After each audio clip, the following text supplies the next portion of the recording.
महाराज जी से मेरा जुड़ना एक अनोखी घटना है। बात 2016-17 की है।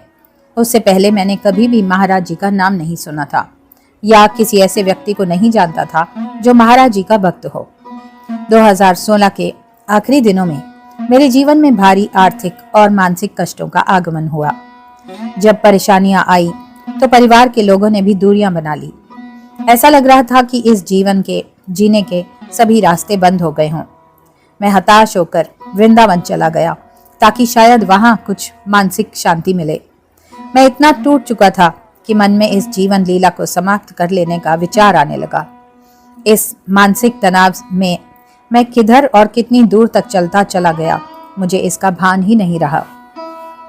बस इतना याद है कि जब तंद्रा टूटी तो मैंने अपने आप को बाबा नीब करौरी आश्रम में पाया। मैं कई बार उस नाम को पढ़ता रहा। कुछ समय बाद मुझे ऐसा लगने लगा जैसे ये नाम मेरे अंतरपटल पर पहले से ही अंकित है और एक अलग सा खिंचाव होने लगा। मैंने अंदर जाने का प्रयास किया तो बताया गया कि पट अभी बंद है, शाम को खुलेंगे। अचानक ध्यान आया कि मुझे शाम को वापस घर जाना है। यह उनकी कृपा ही थी कि जिस शख्स का कुछ समय पहले तक जीवन से लगाव नहीं था, उसे घर जाने की सुध हो गई। मैं वापस घर आ गया, लेकिन परिस्थिति में फर्क इतना था कि अब मेरे पास मेरे मन मंदिर में एक नाम स्थापित हो चुका था। वह नाम था बाबा नीब करौरी महाराज का।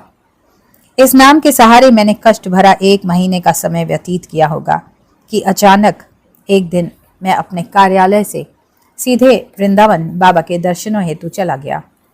जब मैं बाबा के विग्रह के सामने पहुंचा तो उस स्थिति का शब्दों से बयान कर पाना बहुत मुश्किल है। मेरी आंखों से अविरल आंसू निकल रहे थे। अंतरात्मा को ऐसा महसूस हो रहा था जैसे मैं अपने पालनहार की गोद में पहुंच गया हूं। इस अलौकिक घटना के द्वारा मैं वर्तमान जीवन में पुनः श्री चरणों से जुड़ पाया। महाराज जी द्वारा कही हुई बात एकदम चरितार्थ हुई। मैं जिसका हाथ एक बार पकड़ लेता हूं, उसे कभी नहीं छोड़ता। महाराज जी की दृष्टि हम पर सदैव रहती है, चाहे हम दुख में हो या सुख में। एडवोकेट संदीप चौहान, रेवाड़ी, हरियाणा।